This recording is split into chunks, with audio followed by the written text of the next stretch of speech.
Students, welcome to मंजन institute.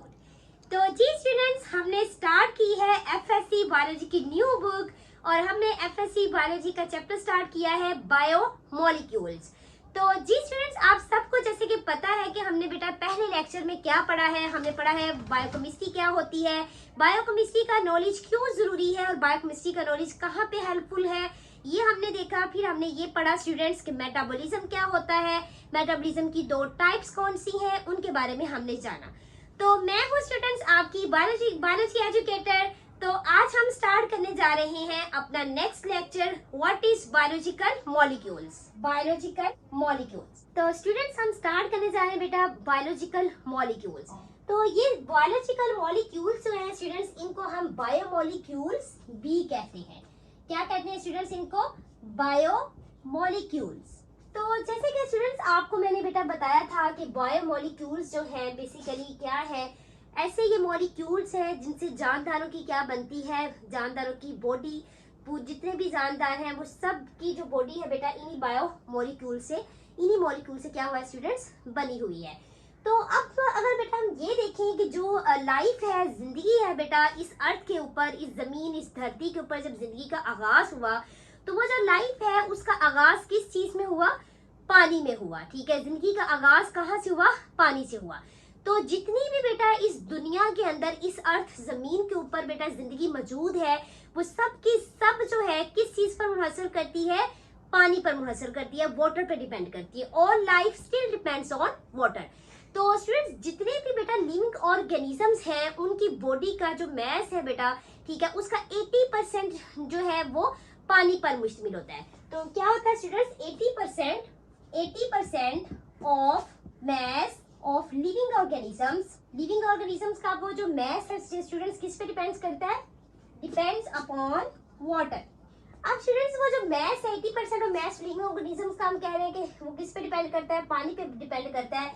जैसे students ये देखें, ये हमारे पास क्या है? एक सेल के अगर हम एनिमल सेल की बात कर रहे हैं तो ये देखें, ये सबसे बाहर वाली हमारे पास क्या होती है? सेल मेम्ब्रेन होती है। हमने स्टूडेंट सेल वाला पूरा चैप्टर एफएससी का जो अभी न्यू बुक में है, इंशाल्लाह हमने सारी जो एफएससी की न्यू बायोलॉजी की बेटा बुक है, इंशाल्लाह मैं आपको सब लेक्चर्स कवर कराऊंगी। तो हमने सेल वाला चैप्टर भी स्टूडेंट्स पढ़ना है। तो उस सेल वाले चैप्टर जो कि बेटा आप 9th क्लास में, जो आप ओल्ड सिलेबस भी स्टूडेंट्स आप लोग पढ़ कर आए हैं, क्योंकि अभी जो 9th 10th है उनका सिलेबस भी चेंज हो चुका है, जैसे आप लोगों का एफएससी में सिलेबस चेंज हुआ है। तो आप लोगों ने बेटा जो ओल्ड 9th जो आपने सिलेबस पढ़ा था उसमें बेटा आपने 9th क्लास की बायोलॉजी में सेल का चैप्टर पढ़ा हुआ है।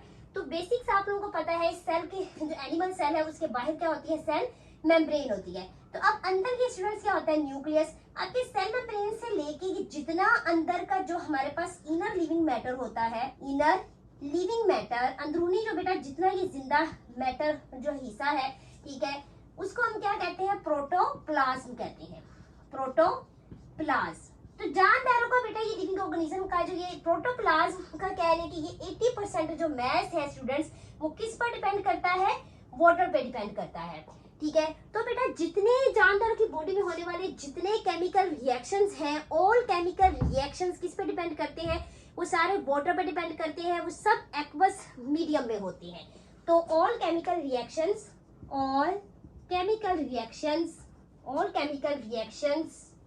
अकर इन एक्वस मीडियम के वो उनको भी किसकी जरूरत होती है बेटा? वो कहाँ होते हैं? लिक्विड यानी कि पानी में होते हैं। ठीक है बेटा, एक्वस मीडियम। तो ये बेटा आपने देख लिया कि जितने भी केमिकल रिएक्शंस हैं वो किस में हो रहे हैं? एक्वस मीडियम में होते हैं।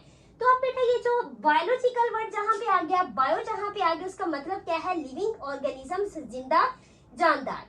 तो बेटा अब मॉलिक्यूल्स, दो तरह के मॉलिक्यूल्स होते हैं, जैसे कि आप लोगों ने पढ़ा हुआ है, दो तरह के मॉलिक्यूल्स होते हैं हमारे पास, organic molecules and inorganic molecules. ठीक है, तो हम देख लेते हैं यहाँ पे मॉलिक्यूल्स स्टूडेंट्स हमारे पास कितने हैं? ऑर्गेनिक मॉलिक्यूल्स एंड स्टूडेंट्स क्या होते हैं हमारे पास? Inorganic molecules. तो स्टूडेंट्स बेटा एफएससी के आप जो स्टूडेंट्स हैं आप सब इनसे फैमिलियर हैं, आप सब इनको कहीं ना कहीं आपने पढ़ा हुआ है। आप लोगों ने बेटा 10th क्लास की केमिस्ट्री के अंदर ऑर्गेनिक, इनऑर्गेनिक और 9th क्लास में भी फर्स्ट चैप्टर के अंदर आप लोग डेफिनेशंस पढ़ते हैं, वहां पे आप लोगों ने इनके बारे में जो है पढ़ा हुआ है। लेकिन मैं आपको यहाँ पे टू द वेरी बेसिक्स इंशाल्लाह बताऊंगी ताकि आप लोगों के जो अगर माइंड से कुछ चीजें स्किप हैं तो वो रिफ्रेश हो जाए। तो अब बेटा नेक्स्ट हम देख लेते हैं कि ये हमारे पास ऑर्गेनिक मॉलिक्यूल्स और इनऑर्गेनिक मॉलिक्यूल्स क्या होते हैं। जी स्टूडेंट्स, बेटा बायोमॉलिक्यूल्स हमारे पास क्या होते हैं, दो तरह के होते हैं बायोमॉलिक्यूल्स। नंबर 1 हमारे पास क्या होता है स्टूडेंट्स, ऑर्गेनिक मॉलिक्यूल्स, और सेकंड पे स्टूडेंट्स क्या होते हैं, इनऑर्गेनिक मॉलिक्यूल्स। अब स्टूडेंट्स बेटा जो ऑर्गेनिक मॉलिक्यूल्स होते हैं वो ऐसे मॉलिक्यूल्स होते हैं जो किस पर मुश्तमिल होते हैं, कार्बन एंड हाइड्रोजन पर, एलिमेंट्स पर मुश्तमिल होते हैं, ठीक है। और बेटा ऑर्गेनिक मॉलिक्यूल्स आपको पता है कि ये कुदरती तौर पर भी नेचुरली अकरिंग भी होते हैं, ठीक है, किसमें, प्लांट्स में एंड एनिमल्स में, ठीक है। तो स्टूडेंट्स आप इसी तरह बेटा क्या होता है कि अब आपको पता है कि जितने भी जानदार है वो सेल से मिलकर बने हैं, तो ये ऑर्गेनिक मॉलिक्यूल्स बेटा ये सिंथेसाइज्ड होते हैं बाय सेल्स, ठीक है। ये किससे सिंथेसाइज्ड होते हैं, सिंथेसाइज्ड बाय सेल्स। तो स्टूडेंट्स अब देखें बेटा सेल्स के जरिए ये क्या होते हैं, सिंथेसाइज होते हैं, बनते हैं। हम इसको देख लेते हैं, जैसे कि आपको पता है प्लांट सेल। अब प्लांट सेल में बेटा आपको पता है कि क्या होता है, फोटोसिंथेसिस का प्रोसेस होता है। प्लांट सेल में स्टूडेंट्स क्या होता है, फोटोसिंथेसिस होती है, जो कि कल भी पहले फर्स्ट लेक्चर में स्टूडेंट्स मैंने आपको बताया है कि फोटोसिंथेसिस कहाँ होती है। फोटोसिंथेसिस जो है पौधों की जो है जो बेटा पत्तों में होती है, फोटोसिंथेसिस का अमल इनकी खुराक बनाने का अमल है। और जो ये खुराक, ये जो फूड प्लांट्स बेटा बनाते हैं वो कौन सी फूड होती है, ग्लूकोज। कौन सी स्टूडेंट्स होती है, ग्लूकोज। और ये ग्लूकोज बेटा क्या है, ये ऑर्गेनिक मॉलिक्यूल है, ठीक है स्टूडेंट्स। ये ग्लूकोज क्या है, ऑर्गेनिक मॉलिक्यूल। तो इसी तरह बेटा क्या होता है कि ऑर्गेनिक मॉलिक्यूल्स बेटा सेल्स के जरिए भी क्या होते हैं, सिंथेसाइज्ड होते हैं, ठीक है। तो अब कौन कौन से ऑर्गेनिक मॉलिक्यूल्स बेटा होते हैं हमारे पास, इंपॉर्टेंट जो अहम ऑर्गेनिक मॉलिक्यूल्स कौन से हैं हमारे पास, कार्बोहाइड्रेट्स, प्रोटीन्स, लिपिड्स, और फोर्थ स्टूडेंट्स हमारे पास क्या है बेटा, न्यूक्लिक एसिड्स, न्यूक्लिक एसिड्स। तो बेटा ये जो इंपॉर्टेंट हमारे पास ऑर्गेनिक मॉलिक्यूल्स है स्टूडेंट्स, ये क्या करते हैं बेटा, ये इंपॉर्टेंट ऑर्गेनिक मॉलिक्यूल्स ये जानदारों के मैस का बेटा क्या बनाते हैं, जानदारों का बेटा, ये जानदारों का जो ड्राई मैस होता है उसका ये 93% बनाते हैं। They make 93% of dry mass of living organisms, ठीक है। जिंदा जानदारों के ड्राई मैस का बेटा क्या बनाते हैं, 93%। तो स्टूडेंट्स बेटा यहाँ पे ड्राई मैस क्या होता है, व्हाट इज ड्राई मैस। ये ड्राई मैस स्टूडेंट्स क्या होता है, ठीक है, यहाँ भी देख लेते हैं ड्राई मैस। अब बेटा ड्राई मैस में क्या हमारे पास आ जाता है कि एक सेल जिसके अंदर से आपने जानदारों की बात करूं या सेल की बात करूं, तो उनमें से बेटा आप क्या करेंगे, आप जो है पानी जो है वो सारा का सारा रिमूव कर दें, और उनमें फिर हमारे पास क्या आ जाती है, किस पर मुश्तमिल होते हैं, organic plus inorganic, organic plus inorganic बेटा मॉलिक्यूल्स पर, ठीक है। और इसमें से वाटर जो होगा उसको क्या कर देंगे, रिमूव, ठीक है। वाटर क्या होगा, वाटर रिमूव्ड, कि वाटर को बेटा आपने क्या किया हुआ है, रिमूव किया हुआ है, ठीक है। तो बेटा ड्राई मैस को हम क्या कह सकते हैं, the mass of an organism और cell after all water has been removed, कि अब सारा का सारा जो पानी है उसको उसमें से निकाल दें, बाकी जो मैस और जानदार के सेल का जानदार का या जानदार के बेटा सेल का जो मैस होगा वो क्या कहलाता है, ड्राई मैस कहलाता है। अब एक और तरह का स्टूडेंट्स मैस आप लोग पढ़ेंगे कहीं ना कहीं बायो में, ठीक है, ये टर्म आएगी वेट मैस। क्या स्टूडेंट्स आप पढ़ेंगे, वेट मैस, क्योंकि वेट हमें नाम ही शो कर रहा है ऐसा मैस जिसके अंदर पानी भी शामिल होगा। तो ये बेटा इसके अंदर क्या आ जाता है, इसके अंदर हम लेंगे ये टोटल मैस होता है of an organism, total mess of an organism, ठीक है स्टूडेंट्स। तो इसमें बेटा क्या क्या हमारे पास आ जाएगा, इसमें हमारे पास आ जाएगा water plus organic plus inorganic molecules. जैसे बेटा लेट्स सपोज हमारे पास एक प्लांट है, तो उस प्लांट का क्या है स्टूडेंट्स, तो उस प्लांट का बेटा हमारे पास क्या है, लेट्स सपोज फर्ज कर ले कि प्लांट का वेट है हमारे पास, कितना वेट है, 100 ग्राम। कितना वेट है स्टूडेंट्स, 100 ग्राम। तो उसमें हमारे पास वाटर कितना है स्टूडेंट्स, 70 ग्राम, और बाकी वाटर को निकाल के अब बाकी जो बचेगा वो हमारे पास क्या होगा, ड्राई मैस। क्या होगा स्टूडेंट्स, ड्राई मैस। तो ड्राई मैस कितना होगा, 30 ग्राम होगा हमारे पास, ठीक है स्टूडेंट्स। तो अब बेटा इसी तरह आप ये भी कह सकते हैं कि हमारे पास जो वेट मैस है फिर वो क्या होता है, wet mass is equal to water plus dry mass, water plus dry mass. ठीक है स्टूडेंट्स, जैसे हम ये हमारे पास 100 है तो हम यहाँ पे वाटर कितना है, यहाँ पे 70 प्लस 30 निकाले तो 100 हमारे पास टोटल जो आएगा वो क्या होगा, पूरे वो हमारे पास कौन सा मैस आ जाता है, वेट मैस आ जाता है। ठीक है स्टूडेंट्स, तो बेटा ये तो हमने देख लिया, यहाँ पे बात शुरू हुई थी हमारी कि ये जो सारे इंपॉर्टेंट बेटा ऑर्गेनिक मॉलिक्यूल्स है ये क्या करते हैं, ये लिविंग ऑर्गेनिजम्स के बेटा ड्राई मैस का 93% बनाते हैं। क्या बनाते हैं स्टूडेंट्स, ये 93% बनाते हैं। तो अब बेटा बाकी जो 7% है, बाकी जो स्टूडेंट्स क्या है 7%, रिमेनिंग मीन बाकी जो बेटा 7% है वो स्मॉल ऑर्गेनिक मॉलिक्यूल्स बनाते हैं, स्मॉल ऑर्गेनिक मॉलिक्यूल्स लाइक बेटा वाइटामिन्स, लाइक वाइटामिन्स। ठीक है स्टूडेंट्स, जैसे हमारे पास क्या है विटामिन्स होते हैं, जैसे फीमेल एंड मेल जो है ह्यूमंस क्या करते हैं बेटा आपको पता है, मल्टी विटामिन्स इस्तेमाल करते हैं अपनी जो भी न्यूट्रिशन जो भी आपकी न्यूट्रिएंट की डेफिशिएंसी होती है उसको पूरा करने के लिए आप क्या करते हैं, मल्टी विटामिन्स वगैरह का इस्तेमाल करते हैं। तो अब नेक्स्ट बेटा हमारे पास क्या है, इनऑर्गेनिक मॉलिक्यूल्स। ठीक है स्टूडेंट्स, हमारे पास क्या है बेटा, इनऑर्गेनिक मॉलिक्यूल्स। अब ये जो इनऑर्गेनिक मॉलिक्यूल्स है, ठीक है, जितने भी बेटा कार्बन हाइड्रोजन के अलावा बाकी जितने एलिमेंट्स हैं वो सब क्या है, इनऑर्गेनिक मॉलिक्यूल्स हैं, except carbon and hydrogen. Carbon और हाइड्रोजन के अलावा बेटा बाकी जितने एलिमेंट्स हैं या जितने मॉलिक्यूल्स उन एलिमेंट से मिलकर बनते हैं उनको हम इनऑर्गेनिक मॉलिक्यूल्स कहते हैं।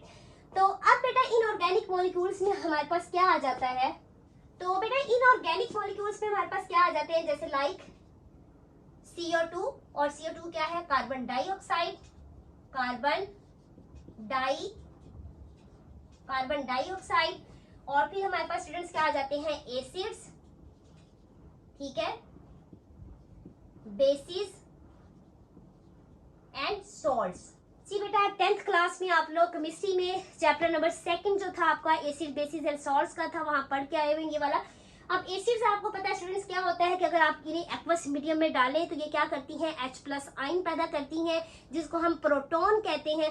ठीक है, और बेसिस क्या करती है बेटा, ये H+ आयन पैदा करते हैं। इसी तरह हमारे पास बेसिस को अगर आप पानी में एक्वस मीडियम में डालें तो ये क्या करती हैं, OH नेगेटिव आयंस देती हैं। अब सॉल्ट्स आपको पता है बेटा ये क्या होता है, जब हम एसिड और बेसिस का रिएक्शन करवाते हैं जिसको हम न्यूट्रलाइजेशन रिएक्शन कहते हैं। ठीक है, तो आप सबने ये पढ़ा हुआ न्यूट्रलाइजेशन रिएक्शन जिसमें क्या बनता है बेटा, सॉल्ट्स प्लस क्या बनता है, वाटर बनता है। ठीक है, तो एक आम सॉल्ट जो हम यूज भी करते हैं, जैसे अब सबको पता है कि जो हमारे घरों के अंदर इस्तेमाल किया जाता है जिसको हम टेबल सॉल्ट भी कहते हैं, जिसका क्या फॉर्मूला है स्टूडेंट्स, NaCl, सोडियम क्लोराइड। ठीक है स्टूडेंट्स, सोडियम क्लोराइड। तो बेटा आप लोगों ने ऐसे ही, आप इसका क्या, मैं एक्साइटेड हो जाती हूँ, आप इसका स्क्रीनशॉट ले सकते हैं। आप अपने जो है स्टूडेंट्स, आप अपने रजिस्टर में लेक्चर्स को नोट करें, अपने नोट्स बनाएं, देन आप बुक से पढ़ेंगे तो फिर आपके क्या होंगे, कॉन्सेप्ट्स भी क्लियर होंगे और आप बहुत अच्छे से क्या करेंगे, टॉपिक को इजीली उसको हैंडल कर लेंगे। तो नेक्स्ट स्टूडेंट्स बेटा हम देखते हैं अब जो हमारे पास क्या है, ऑर्गेनिक बेटा जो ऑर्गेनिक मॉलिक्यूल्स में बेटा जो है ऑर्गेनिक कंपाउंड्स होते हैं बेटा, क्या होता है इनमें जो कार्बन है, ठीक है, कार्बन के साथ बेटा क्या लगता है, कार्बन के साथ क्या लग सकता है, कोई भी स्पेशल ग्रुप ऑफ एटम्स लग सकता है जिसको हम क्या कहते हैं, फंक्शनल ग्रुप कहते हैं। तो स्टूडेंट्स बेटा हम बात कर रहे थे कि कार्बन जो होता है ऑर्गेनिक मॉलिक्यूल्स में, ये जो कार्बन बेटा एलिमेंट होता है, इस कार्बन एलिमेंट के साथ बेटा क्या हो सकता है कि स्पेशल ग्रुप ऑफ एटम्स, खास बेटा क्या हो सकते हैं, एटम्स के जो ग्रुप हो सकते हैं वो अटैच होते हैं, क्या होते हैं, अटैच हो सकते हैं, इसके साथ जुड़ सकते हैं। ठीक है स्टूडेंट्स, तो उनको स्टूडेंट्स बेटा हम क्या कहते हैं, फंक्शनल ग्रुप कहते हैं। जी स्टूडेंट्स क्या कहते हैं उनको, फंक्शनल ग्रुप्स, फंक्शनल ग्रुप्स। अब स्टूडेंट्स ये जो फंक्शनल ग्रुप है, ठीक है, जो जिनको हम फंक्शनल ग्रुप्स कहते हैं, ठीक है, तो बेटा ये फंक्शनल ग्रुप क्या होता है, ठीक है, व्हाट इज फंक्शनल ग्रुप। ठीक है, आप स्टूडेंट्स क्योंकि आप लोग FSC के जो स्टूडेंट्स हैं या मैट्रिक लेवल पे आप लोगों की केमिस्ट्री पढ़ी हुई है, वहां पे कहीं ना कहीं अगर आपने सुना होगा, और अगर नहीं सुना तो मैं यहाँ पे आपको क्लियर कर देती हूँ बेटा। फंक्शनल ग्रुप क्या होता है, फंक्शनल ग्रुप ऐसे ही बेटा ये ग्रुप्स होते हैं, अगर हम इनको किसी भी जो है कार्बन कंटेनिंग कंपाउंड के साथ बेटा या मॉलिक्यूल के साथ लगा देते हैं, तो ये उनकी बेटा क्या करते हैं, उनकी आइडेंटिटी को इन्होंने डिस्क्राइब करना होता है। ये क्या करते हैं, डिस्क्राइब्स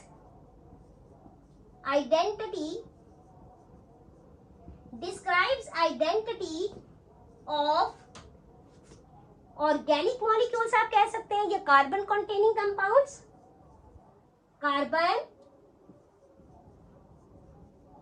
कंटेनिंग कंपाउंड्स। ठीक है स्टूडेंट्स, अब मैं इसकी बेटा एक एग्जांपल से आपको समझाती हूँ तो आपको ज्यादा क्लियर होगा। ठीक है, जैसे बेटा हम पढ़ते हैं, आपको पता है, फर्स्ट करें मिसाल के तौर पे आपने केमिस्ट्री में स्टूडेंट्स पढ़ा हुआ है, अल्कीन के बारे में आपने पढ़ा हुआ है, आपने अल्कीन, अल्काइंस, जिनको हम हाइड्रोकार्बन्स कहते हैं। ठीक है, जैसे हमारे पास ये जो ऑर्गेनिक कंपाउंड्स भी कार्बन हाइड्रोजन पर मुश्तमिल है, तो इन्हीं को बेटा आगे हम क्या कह देते हैं, हाइड्रोकार्बन्स का नाम दे देते हैं। अब हाइड्रोकार्बन्स की आगे बेटा क्लासेस आप लोगों ने जो है अगर पढ़ी होंगी 10th की केमिस्ट्री में इंशाल्लाह आप लोगों ने पढ़ी होंगी, तो बेटा इसमें आप देखें, आप लोगों ने अल्कीन्स के बारे में पढ़ा होगा। किसके बारे में, अल्कीन्स के बारे में आप लोगों ने पढ़ा होगा, अल्कीन्स के बारे में, एंड अल्काइंस के बारे में पढ़ा होगा। बेटा मैं आपको एक एक चीज यहाँ पे खोल के बता रही हूँ, एक एक चीज का कॉन्सेप्ट बता रही हूँ। मेरी कोशिश यही है कि इंशाल्लाह हम बायो को इतना मजेदार सब्जेक्ट बना देंगे कि जो स्टूडेंट्स जो है वो मेडिकल में आ तो जाते हैं, लेकिन फिर क्या होता है कि उनका इंटरेस्ट डेवलप नहीं हो पाता। तो वो स्टूडेंट्स जो इंटरेस्ट बेटा डेवलप नहीं हो पाता, वो क्यों नहीं होता, उसकी रीजन यही है कि आपकी कॉन्सेप्ट की क्लैरिटी नहीं होती, आपको चीजें उतनी अच्छे से समझ कि आप नहीं करते, आप रूट मेमोराइजेशन बेटा रट्टा सिस्टम की तरफ जाते हैं। और जब भी हम रट्टा सिस्टम की तरफ जाते हैं तो फिर क्या होता है कि हम वक्ती तो उस चीज में नंबर ले लेंगे, लेकिन वो लॉन्ग टाइम उसका फायदा नहीं होता। तो स्टूडेंट्स इसीलिए मैं आपको कहेंगे जो केमिस्ट्री का पोर्शन स्टार्ट कर दिया है, तो इसीलिए मैं आपको ये एक एक चीज बता रही हूँ कि तो फंक्शन ग्रुप की बात हुई है, तो ये तो बताना क्या है, जरूरी है। तो बेटा अब अल्कीन्स या जो अल्काइंस हैं, ठीक है, ये क्लासेस आप लोगों ने पढ़ी हुई, आपको पता है एन्स सिंगल बॉन्ड वाले हैं, एन्स डबल बॉन्ड वाले हैं, आइंस क्या है, ट्रिपल बॉन्ड वाले। तो स्टूडेंट्स बेटा आप देखें अल्कीन्स का मैं आपको यहाँ पे एग्जांपल से समझाती हूँ। देखें अल्कीन्स का सबसे पहला मेंबर क्या होता है हमारे पास, मीथेन, CH4। ये पहला मेंबर होता है बेटा अल्कीन्स का, तो इसको हम क्या कहते हैं, इसको हम कहते हैं मीथेन। तो अब मीथेन जो है बेटा, अगर अब हम क्या करें, इसमें से अगर हम एक हाइड्रोजन को रिमूव कर दें तो हमारे पास बन जाता है CH3 बॉन्ड। तो स्टूडेंट्स आपको बेटा पता है कि हम क्या करते हैं कि हमारे पास जो हाइड्रोकार्बन का ये जो हमारे पास क्लास है अल्कीन, उसके मेंबर में से अगर हम एक हाइड्रोजन को निकालते हैं तो हम उसको नाम क्या देते हैं, अल्काइल का नाम देते हैं। क्या स्टूडेंट्स नाम देते हैं, अल्काइल का। ये हमारे पास अल्काइल क्लास बन गई है, तो ये अल्काइल का मेंबर बन गया पहला। तो इसको हम क्या नाम देते हैं, इसको हम देंगे मीथाइल। क्या स्टूडेंट्स ये बन गया है, मीथाइल। तो अब बेटा मैं क्या करती हूँ, अगर हम इसके साथ अब क्या लगा देते हैं, हम फंक्शनल ग्रुप की बात कर रहे थे, तो मैं इसके साथ एक फंक्शनल ग्रुप लगा देती हूँ OH। अब ये किसका फंक्शनल ग्रुप है स्टूडेंट्स, इसको ये OH क्या है, हाइड्रोक्सिल ग्रुप है। क्या है स्टूडेंट्स, ये हाइड्रोक्सिल ग्रुप, हाइड्रोक्सिल ग्रुप। ये हाइड्रोक्सिल ग्रुप किसको बेटा जाहिर करता है, ये अल्कोहल्स की फैमिली को जाहिर करता है। अल्कोहल्स, ये अल्कोहल की फैमिली को जाहिर करता है, ठीक है, उनको रिप्रेजेंट करता है बेटा। तो अब ये जो OH है, अब अल्कोहल का क्या होता है हमारे पास, इनका हम सुफिक्स इस्तेमाल करते हैं। अब आपको पता है FSC के आप स्टूडेंट्स हो तो बेटा आप लोग पढ़ के आए हो, इंग्लिश के अंदर के सुफिक्स वो चीज होती है जो किसी भी वर्ड के आखिर में आती है, और प्रीफिक्स वो होती है जो किसी भी वर्ड के स्टार्ट में हम लगाते हैं। तो सुफिक्स इसका हमारे पास क्या बनता है बेटा, ओल, ठीक है। तो अब हम मिथाइल है, तो ठीक है, तो अब हम यहाँ में बेटा क्या करेंगे, इसको अगर क्योंकि फर्स्ट कार्बन है तो मैं इसको मेथानॉल भी कह सकती हूँ। क्या कह सकती हूँ स्टूडेंट्स, क्योंकि फर्स्ट कार्बन है, मीथेन को रिप्रेजेंट करता है, तो हम ये भी बना सकते हैं मीथेन प्लस ऑल। तो ये ई हटा देंगे, अब देखेंगे क्या बन गया है, मेथा। तो स्टूडेंट्स इसको बेटा हम क्या कहते हैं, मेथानॉल कहते हैं, ठीक है। अब आप यहाँ पे देखिए, इसको हम मिथाइल अल्कोहल भी कह सकते हैं बेटा, ठीक है। अगर इसकी लिहाज से हम देखें तो इसको हम क्या कह सकते हैं, मिथाइल अल्कोहल स्टूडेंट्स इसको हम कह सकते हैं।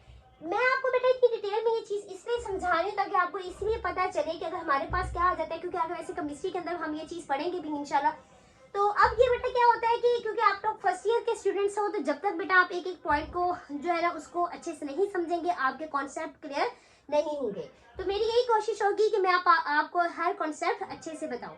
तो स्टूडेंट्स बेटा आप ये देखेंगे हमारे पास ये चीज अभी देखिए, अगर अल्काइल को हम हिसाब से देखें तो ये मिथाइल बनता है, तो उसके साथ अब इसको क्या कहेंगे, मिथाइल अल्कोहल कहेंगे। तो अगर हम फर्स्ट कार्बन, क्योंकि हमारे पास क्या है मीथेन, तो उस हिसाब से इसका नाम क्या बनता है, मेथानॉल बनता है। तो आप खुद यहाँ पे बेटा देखें, आपको समझ इंशाल्लाह आ चुका होगा कि एक फंक्शनल ग्रुप को हमने एक क्या कहते हैं कार्बन कंटेनिंग कंपाउंड के साथ बेटा लगाया है, तो उससे पूरा का पूरा कंपाउंड को उसने क्या कर दिया है, चेंज कर दिया है। और यही जो फंक्शनल ग्रुप है, इसकी यहाँ पे अब क्या बता रहा है, इसकी आइडेंटिटी मतलब इसकी शनाख्त को अब ये जाहिर कर रहा है, और इसको यही फंक्शनल ग्रुप इस कंपाउंड को डिस्क्राइब कर रहा है। ठीक है, तो अब ये बेटा हमने देख लिया फंक्शनल ग्रुप जो है किस तरह कहते हैं कि किसी कार्बन कंटेनिंग कंपाउंड के साथ लगता है, तो उसकी वो किस तरह जो है आइडेंटिटी को बताता है या उसको वो चेंज कर देता है। तो अब बेटा नेक्स्ट एक चीज याद रखें, जो बायोकेमिकल रिएक्शंस है। ठीक है स्टूडेंट्स, क्या है बायोकेमिकल रिएक्शंस। बायोकेमिकल जो स्टूडेंट्स रिएक्शंस है, उनमें बेटा क्या होना है कि फंक्शनल ग्रुप जो है वो एक मॉलिक्यूल से दूसरे मॉलिक्यूल में ट्रांसफर होगा, या कार्बन बॉन्ड बेटा क्या होता है, ब्रेक होता है। तो ये दो तरह से हमारे पास क्या हो रहे होते हैं, बायोकेमिकल रिएक्शंस होते हैं। नंबर 1 स्टूडेंट्स हमारे पास क्या होता है, ट्रांसफर ऑफ फंक्शनल ग्रुप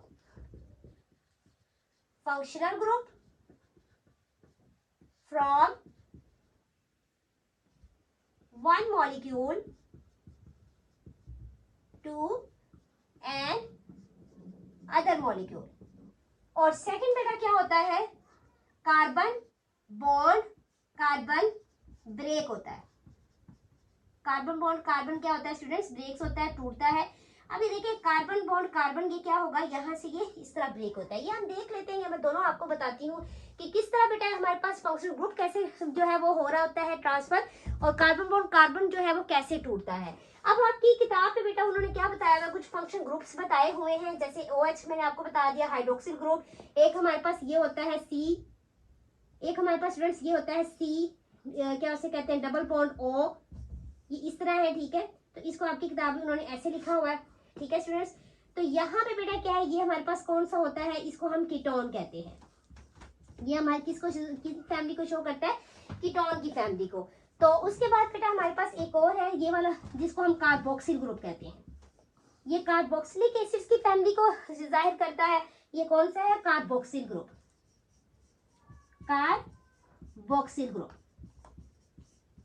और एक हमारे पास NH2 दिया गया हुआ है, NH2।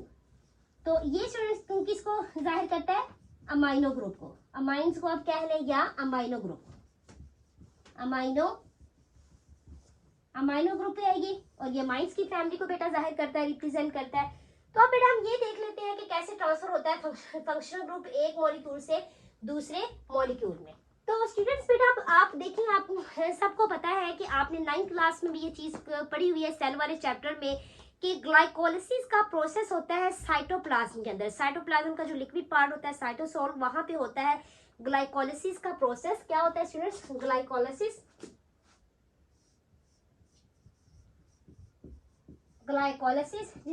जिसको आप ग्लाइकोलाइसिस भी कह सकते हैं।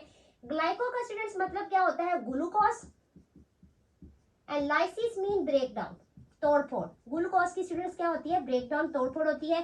तो ऐसा प्रोसेस बेटेगी। अब आगे हमने FSC आपकी बुक पे बेटे इंशाल्लाह हम पढ़ेंगे, बायोएनर्जेटिक्स के अंदर हम पूरा ग्लाइकोलिसिस का पाथवे देखेंगे। अब यहाँ पे मैं आपको ब्रीफली जो है शॉर्ट बताती हूँ, ताकि आपको ये कॉन्सेप्ट समझ आ जाए कि कैसे फंक्शनल ग्रुप एक मॉलिक्यूल से दूसरे में ट्रांसफर होता है। तो अब देखिए बेटा क्या होता है कि हमारे पास ग्लूकोज जो है, क्या उसे कहते हैं, क्या फॉर्मूला इसका, C6H12O6। ये फॉर्मूला आप सबको पता है स्टूडेंट्स। तो अब क्या होता है बेटा कि ग्लूकोज में, ये जो ग्लूकोज है, ये बेटा क्या होता है, ग्लूकोज यहाँ पे क्या है, यहाँ ग्लूकोज एक्सेप्टर होता है। ग्लूकोज समझ लें कि एक्सेप्टर है, मतलब कबूल करने वाला। ठीक है, और एक हमारे पास यहाँ पे एनर्जी मॉलिक्यूल है ATP। ATP क्या है बेटा, वो यहाँ पे डोनर, समझ लें डोनर है, देने वाला। ATP अब क्या होता है स्टूडेंट्स, आपको पता है एडिनोसिन ट्राई फॉस्फेट, 3 फॉस्फेट इसके साथ लगे होते हैं। ठीक है। ये एडिनोसिन क्या है, ट्राइफॉस्फेट, 3 फॉस्फेट बेटा इसके साथ लगे होते हैं एटीपी मॉलिक्यूल में। अब बेटा ये क्या होगा कि ये ग्लूकोज को, इस ग्लूकोज को क्या कर देगा, अपना एक एटीपी अपने एटीपी में से एक फॉस्फेट ग्रुप दे देगा। तो इसीलिए एटीपी यहाँ पे डोनर होता है, क्योंकि फॉस्फेट ग्रुप बेटा क्या कर रहा होता है, डोनेट कर रहा होता है, दे रहा होता है, और ग्लूकोज इसको एक्सेप्ट कर लेता है। तो इसीलिए बेटा इसको क्या कहते हैं, ग्लूकोज यहाँ पे एक्सेप्टर है। तो अब बेटा यहाँ पे बनता क्या है, ये ग्लूकोज 6 फॉस्फेट बनता है, क्योंकि कार्बन जो है हमारे पास 6 कार्बन है यहाँ पे, और कार्बन 6 के साथ कार्बन 6 पे आके क्या लगता है स्टूडेंट्स, ये फॉस्फेट ग्रुप लगता है, जिसकी वजह से हम कहते हैं ग्लूकोज 6 फॉस्फेट, ये बनता है स्टूडेंट्स हमारे पास। तो साथ में स्टूडेंट्स क्या बनता है, जब एक यहाँ पे जो फॉस्फेट ग्रुप ये दे देता है, तो साथ स्टूडेंट्स क्या बनता है, एडीपी बनता है। एडीपी क्या है, एडिनोसिन डाइफॉस्फेट, 2 फॉस्फेट इसके पास रह गए। तो स्टूडेंट्स बेटा ये तो मैं आप देखें, आप खुद देखें, एक जो फंक्शनल ग्रुप है वो क्या हो रहा है, वो यहाँ पे एक मॉलिक्यूल से दूसरे मॉलिक्यूल में क्या हो रहा है, ट्रांसफर हो रहा है। अब नेक्स्ट अगर हम देखें कार्बन बॉन्ड बेटा ब्रेक होता है, वो कैसे ब्रेक होता है, कार्बन कैसे टूटता है। अब आपको स्टूडेंट्स पता है ग्लाइकोलिसिस में ही क्या है कि ये जो 6 कार्बन वाला हमारे पास ग्लूकोज 6 कार्बन पर मुश्तमिल है।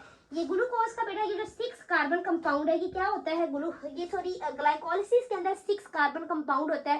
ठीक है स्टूडेंट्स, जैसे फ्रुक्टोज, ठीक है, तो फ्रुक्टोज 1,6 जो हमारे पास क्या होगा, बिस्फॉस्फेट होगा बेटा, तो वो किस में टूटेगा, ये 6 कार्बन। आप यहाँ पे ना सिंपली इतना बस याद करें, इतनी डिटेल नहीं यहाँ पे हमने करनी, क्योंकि हमारा ये कोई बायोएनर्जेटिक्स का चैप्टर नहीं है। जब हम बायोएनर्जेटिक्स की तरफ जाएंगे इंशाल्लाह, तो वहां पे तो हमने पूरा डिटेल में जो है डेप्थ में स्टडी करनी है। आप बस यहाँ पे इतना रखेंगे, कार्बन बॉन्ड किस तरह टूटता है, कि ये 6 कार्बन जो है ना बेटा, ये टूट के 3 कार्बन जो है ना कंपाउंड में चले जाती है। 3 आप कहने के कार्बन मॉलिक्यूल में ये तब्दील हो जाती है 3 कार्बन, और इधर भी है 3 कार्बन। तो ये क्या है, ये 6 कार्बन जो कंपाउंड है यहाँ पे बेटा, ये टूटा है यहाँ पे। ठीक है, ये 6 कार्बन किस में टूट गया है, 3 कार्बन वाले 2 कंपाउंड या मॉलिक्यूल में बेटा ये क्या हो गया है, टूट गया है। ठीक है, तो इस तरह बेटा क्या होता है, कार्बन बॉन्ड क्या होता है, वो भी ब्रेक होता है। तो ये स्टूडेंट्स बेटा हमने देख लिया है कि बायोकेमिकल रिएक्शन जो है ये 2 तरह से हो रहे होते हैं। अब ये आपकी जो पंजाब टेक्स्ट बुक बोर्ड वाले आप स्टूडेंट्स है बेटा, आपकी बुक पे ये बॉक्स दिया गया है जहाँ पे उन्होंने ये बताया हुआ है। ठीक है, तो आपने बेटा इस जो ये इतनी डिटेल में मैंने आपको ये चीज समझाई है, तो आपने इसको भी इंशाल्लाह इसी तरह जो है अच्छे से कर लेना है। अब नेक्स्ट बेटा अगर हम परसेंटेज देखें ड्राई मैस के अंदर, हमारे पास जो परसेंटेज है, इसको मैं यहाँ से रिमूव कर लेती हूँ। तो अब स्टूडेंट्स हमारे पास जो परसेंटेज है बेटा ड्राई मैस में, जो ये ऑर्गेनिक मॉलिक्यूल्स हैं, कार्बोहाइड्रेट्स, प्रोटीन्स, ठीक है, लिपिड्स, इन सब की जो परसेंटेज है वो कितनी परसेंटेज है वो हम जरा देख लेते हैं। सबसे पहले हमारे पास क्या है, protein, nucleic acids, proteins, nucleic acids, carbohydrates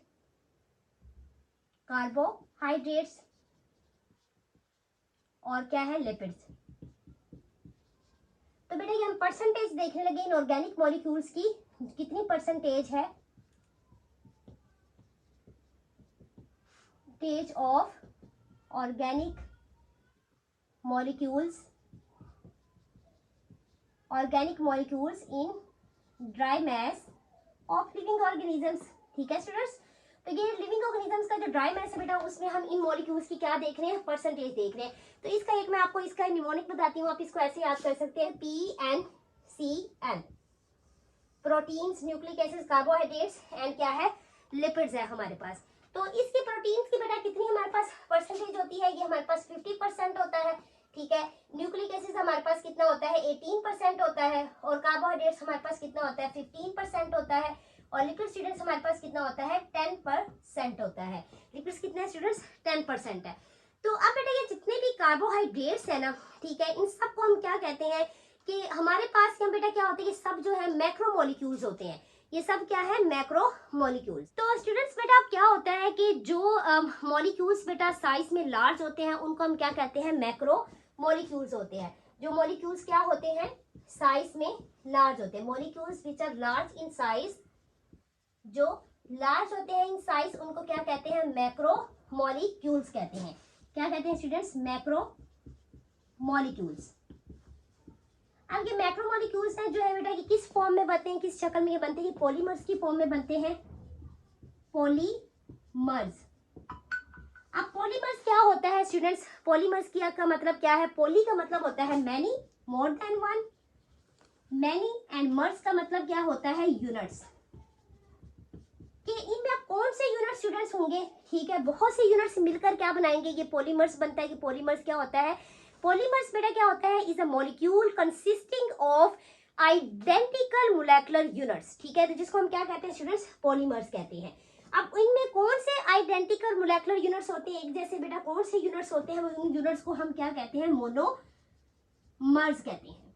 monomers, mono का मतलब क्या है स्टूडेंट्स, वन, मतलब ये एक एक यूनिट मिलके क्या बना देता है, एक लंबी क्या बना देगा, एक बड़ा मॉलिक्यूल बना देगा, जिसको हम क्या कह देते हैं, पॉलीमर्स कहते हैं। अब हमारे पास इंपॉर्टेंट बेटा मैक्रोमोलिक्यूल्स कौन से हैं, ये इंपॉर्टेंट मैक्रोमोलिक्यूल्स हैं हमारे पास, proteins, nucleic acids, carbohydrates and क्या है, लिपिड्स।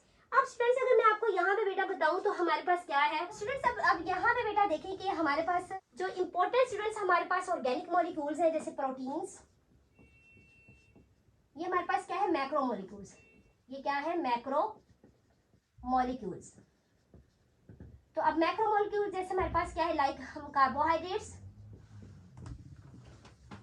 कार्बोहाइड्रेट्स, ये कार्बोहाइड्रेट्स बेटा किन मोनोमर से मिलकर बनता होता है, शुगर से, किन से मिलकर बना है, शुगर से। अब लाइक हम प्रोटीन्स की बात करें, प्रोटीन भी क्या है, मैक्रोमोलिक्यूल है। प्रोटीन्स किन मोनोमर से मिलकर बनता है, ठीक है स्टूडेंट्स, ये बनता है अमाइनो एसिड से, अमाइनो एसिड से। अब हमारे पास न्यूक्लिक एसिड्स है, न्यूक्लिक एसिड्स, न्यूक्लिक एसिड्स बेटा किन मोनोमर से मिलकर बनता है, न्यूक्लियोटाइड से, न्यूक्लियोटाइड से बनता है, ठीक है स्टूडेंट्स। अब इसी तरह स्टूडेंट्स अगर लिपिड्स का स्टूडेंट्स अगर हम देखें तो वो किन से मिलता है, मिलकर बनता है स्टूडेंट्स, वो बनता है बेटा fatty acids, fatty acids plus glycerol से।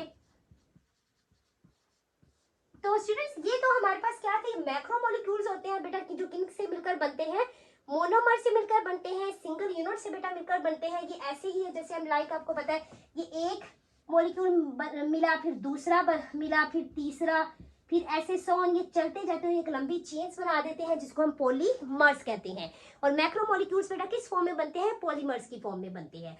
तो स्टूडेंट्स ये बेटा हमने देख लिया कि बायोमोलिक्यूल्स हमारे पास, ये हमारे इंट्रोडक्टरी लेक्चर था जिसमें हमने देखा कि बायोमोलिक्यूल्स कौन कौन से हैं हमारे पास। अब नेक्स्ट बेटा हम टाइप्स ऑफ बॉन्ड्स पढ़ेंगे कि कौन कौन से बॉन्ड्स जो होते हैं इन मॉलिक्यूल्स में पाए जाते हैं, ठीक है। उसके बाद बेटा एक और हमारा 2 टॉपिक्स आएंगे, उसके बाद नेक्स्ट इंशाल्लाह हमने 1 by 1 carbohydrates, proteins, lipids, nucleic acids की जो है डिटेल इनकी स्टडी करनी है। तो आपको लेक्चर स्टूडेंट्स अगर पसंद आए तो आप अपने फ्रेंड्स के साथ शेयर करें। जज़ाकल्लाह, अल्लाह हाफिज।